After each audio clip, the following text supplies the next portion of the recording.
TSM6 news కి స్వాగతం. నర్సాపూర్ చైతన్యపురి కాలనీలో కార్డన్ సర్చ్ నిర్వహించారు. తెల్లవారుజామున నర్సాపూర్లోని చైతన్యపురి కాలనీలో పోలీసులు కార్డన్ సర్చ్ నిర్వహించారు. మెదక్ జిల్లా డీఎస్పీ డివి శ్రీనివాస్ ఆదేశాల మేరకు ఈ కార్డన్ సర్చ్ నిర్వహించడం జరిగిందని నరేందర్ గౌడ్ తూప్రాన్ డీఎస్పీ తెలిపారు.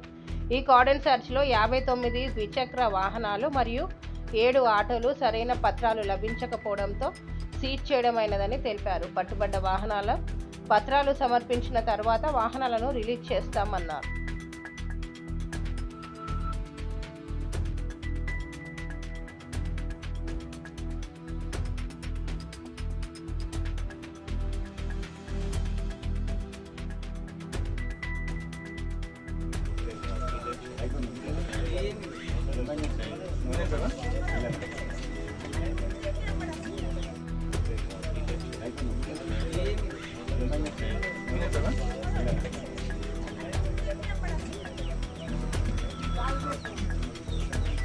గాంజా పిల్లలు ఇక్కడున్న యూత్ వీళ్ళంతా కూడా చెడిపోకుండా వాళ్ళకి ఏంటంటే గాంజా ఉంచుకున్నా లేకపోతే గాంజా సేవించినా లేకపోతే ఏ రకంగా అయినా కూడా నేరం అన్న విషయాన్ని కూడా ప్రజలకి సైబర్ నేరాల పట్ల, తర్వాత విమెన్ తోటి ఎట్లా ఉండాలా, మహిళల పట్ల ఏ విధంగా ఉండాలా, కంప్లైంట్ ఏ విధంగా చేయాలన్న విషయాన్ని కూడా వాళ్ళని పూర్తిగా చైతన్యపరచడం జరిగింది.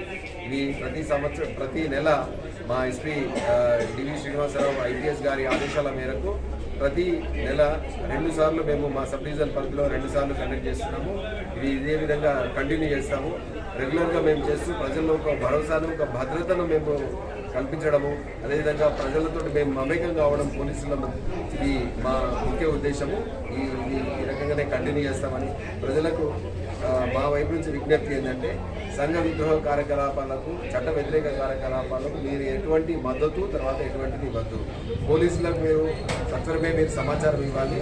చేసే అలాంటి కార్యకలాపాలు ఏమున్నా కూడా సమాచారం ఇస్తే మీ వివరాలు కూడా గోప్యంగా ఉంచేసి వాటినన్నింటినీ కూడా మేము అరికడతాము. సో మీ సహకారం మాకు కావాలి. మా విధుల నిర్వహణను ప్రాపర్గా చేసినట్టు మీరు చేస్తే బాగుంటుందని చెప్పి అందరికీ కూడా మీకు చెప్తున్నాము. ధన్యవాదాలు. సార్, ఇన్ని చేసిన వెహికల్స్ దాదాపు 66 వెహికల్స్ ఉన్నాయి. ఈ 66 వెహికల్స్లో 59 2 వీలర్స్ ఉన్నాయి. అదేవిధంగా 7 ఆటోస్ ఉన్నాయి. సో ఇవన్నీ కూడా ప్రాపర్ వెరిఫికేషన్ చేసిన తర్వాత ఇవ్వడం జరుగుతుంది. ఓనర్షిప్, తర్వాత మిగతా డీటెయిల్స్ అన్ని డాక్యుమెంట్స్ కూడా ప్రాపర్గా చూసిన తర్వాత ఇవ్వడం జరుగుతుంది. లేదంటే దాని విషయంలో చట్టపరంగా